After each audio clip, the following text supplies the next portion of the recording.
Hello friends, welcome back to my channel. ಎಲ್ಲರೂ ಚೆನ್ನಾಗಿದ್ದೀರಾ ಅಂತ ಅನ್ಕೋತೀನಿ. ಹಾಗೆ ನಾವೆಲ್ಲರೂ ತುಂಬಾ ಚೆನ್ನಾಗಿದ್ದೀವಿ.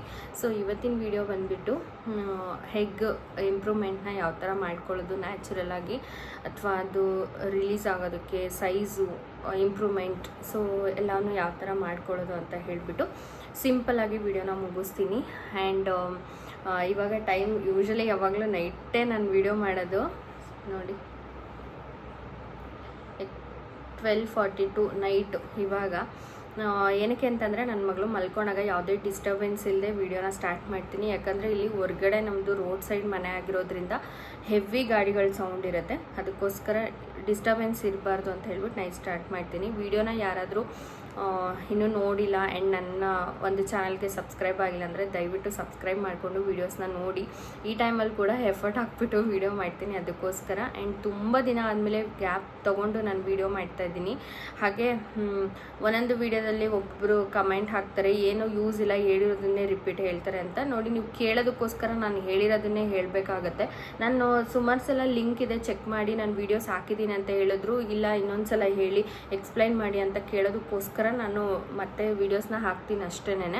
ಸೊ ಯಾರಿಗೆಲ್ಲ ನೋಡೋಕೆ ಇಷ್ಟ ಇಲ್ವೋ ಅವ್ರು ಯಾರು ನೋಡಬೇಡಿ, ನಿಮಗೆ ಯೂಸ್ ಆಗುತ್ತೆ ಅನ್ನೋರು ಮಾತ್ರ ನೀವು ವೀಡಿಯೋಸ್ನ ನೋಡಿ, ಓಕೆನಾ? ಕಮೆಂಟ್ ಹಾಕಿರೋರಿಗೆ ನಾನು ಹೇಳ್ತಾ ಇದ್ದೀನಿ.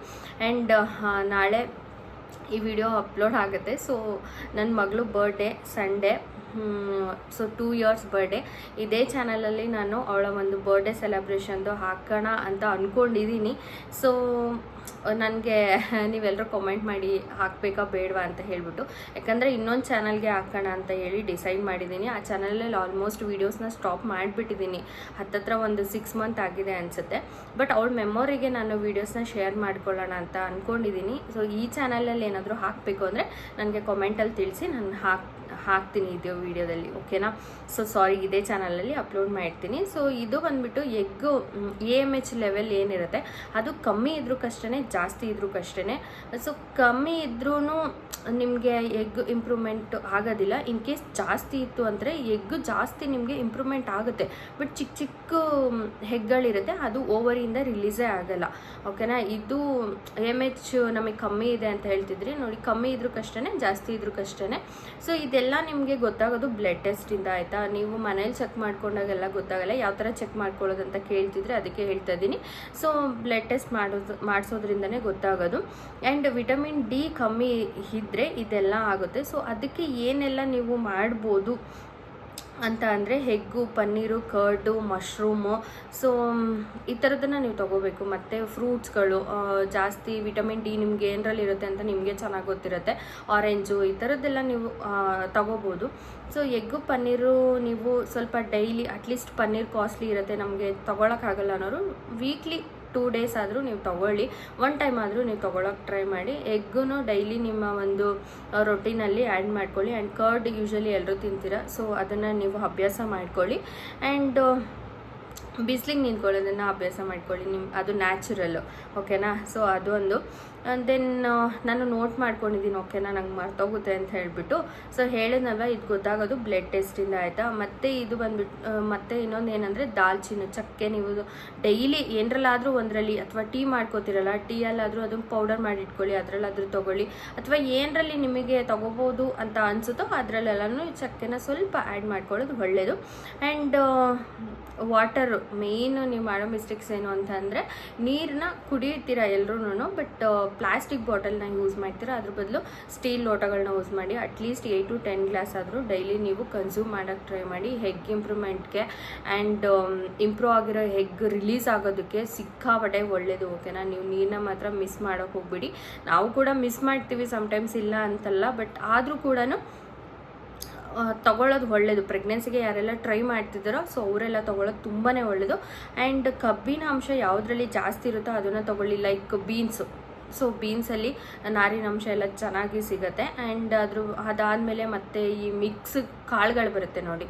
ಸೊ ಇದ್ರಲ್ಲಿ ಕೂಡ ಚೆನ್ನಾಗಿರುತ್ತೆ. ಆ್ಯಂಡ್ ನಿಮಗೆ ಬರೀ ಕಬ್ಬಿನಾಂಶ ಆಗಿರ್ಬೋದು ಅಥವಾ ವಿಟಮಿನ್ ಡಿ, ಪ್ರೋಟೀನ್ ಅಂತಲ್ಲ, ನಿಮಗೆ ಫುಲ್ ಕ್ಯಾಲ್ಶಿಯಮ್ಮು, ಪ್ರೋಟೀನು, ಸೊ ಏನು ಬೇಕು ನಿಮಗೆ ಎಲ್ಲನೂ ಮಿಕ್ಸ್ಡ್ ಕಾಳಲ್ಲಿ ನಿಮಗೆ ಸಿಗುತ್ತೆ. ಅದನ್ನು ಮಿಸ್ ಮಾಡದೆ ನೀವು ತೊಗೊಳ್ಳಿ.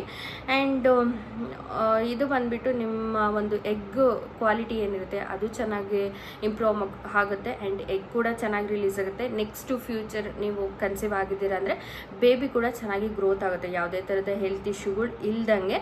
ಸೊ ಬೇಬಿ ಕೂಡ ಚೆನ್ನಾಗಿ ಗ್ರೋತ್ ಆಗುತ್ತೆ. ಆ್ಯಂಡ್ ಅದೇ ಇನ್ನೊಂದು ಏನು ತೊಗೋಬೋದು ಅಂದರೆ ಶುಂಠಿ ಮತ್ತು ಬೆರ್ರೀಸ್ ಬರುತ್ತೆ ನೋಡಿ, ಯಾವುದಾದ್ರೂ ನೀವು ತೊಗೊಬೋದು. ಟೇಸ್ಟ್ ವೈಸು ಇವಾಗ ಶುಂಠಿನ ತೊಗೊಳಕ್ಕೆಲ್ಲ ಹಿಂಸೆ ಪಡ್ಕೊತೀರಾ ಕೆಲವರು. ಸೊ ಆರಾಮ್ಸೆ ನೀವು ತಿಂಡಿಲೆಲ್ಲನೂ ಇನ್ಕ್ಲೂಡ್ ಮಾಡ್ಕೋಬೋದು. ನಿಮ್ಗೆ ಯಾವುದರಲ್ಲಿ ಕಂಫರ್ಟಬಲ್ ಅನಿಸುತ್ತೋ ಅದನ್ನು ತೊಗೋಬೋದು. ಬೆರೀಸು ಅಷ್ಟೇ, ನಿಮ್ಗೆ ಯಾವುದ್ರಲ್ಲಿ ಕಂಫರ್ಟಬಲ್ ಇರುತ್ತೋ ಅದನ್ನು ತೊಗೋಬೋದು. ದೆನ್ ಗ್ರೀನ್ ಸೊಪ್ಪು, ಪರ್ಟಿಕ್ಯುಲರಾಗಿ ಗ್ರೀನ್ ಸೊಪ್ಪು ಬರುತ್ತೆ, ಆಲ್ಮೋಸ್ಟ್ ಇನ್ನೇನು ಗ್ರೀನ್ ಬರುತ್ತೆ, ಬಟ್ ಅದನ್ನು ಜಾಸ್ತಿ ನೀವು ತೊಗೊಳಕ್ಕೆ ಟ್ರೈ ಮಾಡಿ. ಆ್ಯಂಡ್ ಇಷ್ಟೇನೇ ನೀವು ಅದು ಇದು ಎಲ್ಲ ಅದಕ್ಕೆ ಎಕ್ಸ್ಟ್ರಾ ನಾವೇನೋ ಮಾಡಬೇಕು ಆ ಥರದ್ದು ಏನೂ ಇಲ್ಲ.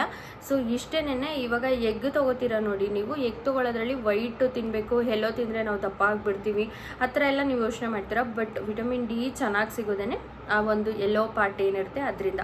ಸೊ ನೀವು ಎಲ್ಲೋನೂ ತೊಗೊಳ್ಳಿ, ವೈಟೂ ತೊಗೊಳ್ಳಿ. ಆ್ಯಂಡ್ ಯಾರೆಲ್ಲ ಇವಾಗ ಎಗ್ ತಿನ್ನೋಕ್ಕಾಗಲ್ಲ ಅನ್ನೋರು ಆಲ್ಟರ್ನೇಟಿವ್ ನೀವು ಮಶ್ರೂಮ್ನ ತೊಗೊಬೋದು. ಸೊ ಅಟ್ಲೀಸ್ಟ್ ವೀಕ್ಲಿ ಟ್ವೈಸು ನೀವು ಅಥವಾ 3 ಡೇಸು ಈ ಥರ ಆದರೂ ನೀವು ತೊಗೊಂಡ್ರೆ ತುಂಬಾ ಬೆನಿಫಿಟ್ ಇದೆ. ಅದರಿಂದ ಒಂದ್ಸಲ ಟ್ರೈ ಮಾಡಿ. ಇವಾಗ ನಾವು ಮನೆಯಲ್ಲೇ ಟ್ರೈ ಮಾಡ್ತಾ ಇದ್ದೀವಿ ಆದರೂ ಆಗ್ತಿಲ್ಲ ಅನ್ನೋರು, ಅಥವಾ ನಾವೇನು ಟ್ರೈ ಮಾಡ್ತಾಯಿಲ್ಲ ಹಾಸ್ಪಿಟಲ್ಗೆ ಹೋಗ್ತಾ ಇದ್ದೀವಿ ಅನ್ನೋರು ಒಂದ್ಸಲ ಟ್ರೈ ಮಾಡಿ ನೋಡಿ. ಯಾಕೆಂದರೆ ನೀವು ಟ್ರೈ ಮಾಡ್ದೇ ಒಂದೇ ಸಲ ಡಾಕ್ಟರ್ ಹತ್ರ ಹೋಗೋದಲ್ಲ, ಒಂದ್ಸಲ ನಿಮ್ಮ ಪ್ರಯತ್ನ ಏನಿದೆ ನೀವು ಮಾಡಿ, ಅದಾದಮೇಲೆ ಡಾಕ್ಟರ್ನ ಕನ್ಸಲ್ಟ್ ಮಾಡಿ. ಆ್ಯಂಡ್ ಯಾರು ಕೂಡ ರಿಪೀಟೆಡಾಗಿ ಹೇಳಿದ್ದೀನಿ ಅನ್ಬೇಡಿ, ನನಗೆ ಗೊತ್ತಿರೋ ಮಟ್ಟಿಗೆ ಈ ಒಂದು ಪರ್ಟಿಕ್ಯುಲರ್ ಒಂದು ಫ್ರೂಟ್ಸ್ ಆಗಿರ್ಬೋದು, ಫುಡ್ ಆಗಿರ್ಬೋದು ನಾನು ಹೇಳಿಲ್ಲ. ಸೊ ಇದೇ ವಿಡಿಯೋದಲ್ಲಿ ನಾನು ಶೇರ್ ಮಾಡ್ತಾ ಇರೋದು. ಇನ್ ಕೇಸ್ ಹೇಳಿದರೂ ಕೂಡ ನಾನು ಕೆಲವರು ಕೇಳಿದ್ದೀರಾ ಅನ್ನೋ ಕಾರಣಕ್ಕೆ ನಾನು ಶೇರ್ ಮಾಡ್ತಾ ಇದ್ದೀನಿ, ಓಕೆನಾ. ಆ್ಯಂಡ್ ನನ್ನ ಮಗಳದ್ದು 2nd ಇಯರ್ ಬರ್ಡೇ, ಸೊ ನೀವೆಲ್ಲರೂ ಕೂಡ ವಿಶ್ ಮಾಡಿ ಅವಳಿಗೆ ಅಂತ ನಾನು ಕೇಳ್ಕೊತೀನಿ, ಓಕೆನಾ. ಸೊ ಎಷ್ಟು ಬೇಗ 2 ವರ್ಷ ಆಗ್ತದೆ ಗೊತ್ತೇ ಆಗ್ತಾಯಿಲ್ಲ. ಸೊ ಎಲ್ಲರೂ ವಿಶ್ ಮಾಡಿ ಅವಳಿಗೆ ಒಳ್ಳೆಯದಾಗಲಿ ಅಂತ ಹೇಳಿಬಿಟ್ಟು. ಆ್ಯಂಡ್ ಹೇಳಿರೋ ಚಿಕ್ಕದು ನಾವು ಫಾಲೋ ಮಾಡಿ, ಬಟ್ ತುಂಬಾ ಬೆನಿಫಿಟ್ ಸಿಗುತ್ತೆ, ಓಕೆನಾ. ನೀವು ನಾರ್ಮಲ್ ರೊಟ್ಟಿನೇ ನಿಮ್ಮದು, ನೀವು ಮನೇಲಿ ಯಾವ ಥರ ಇರ್ತೀರೋ ಅದೇ ರೊಟ್ಟಿ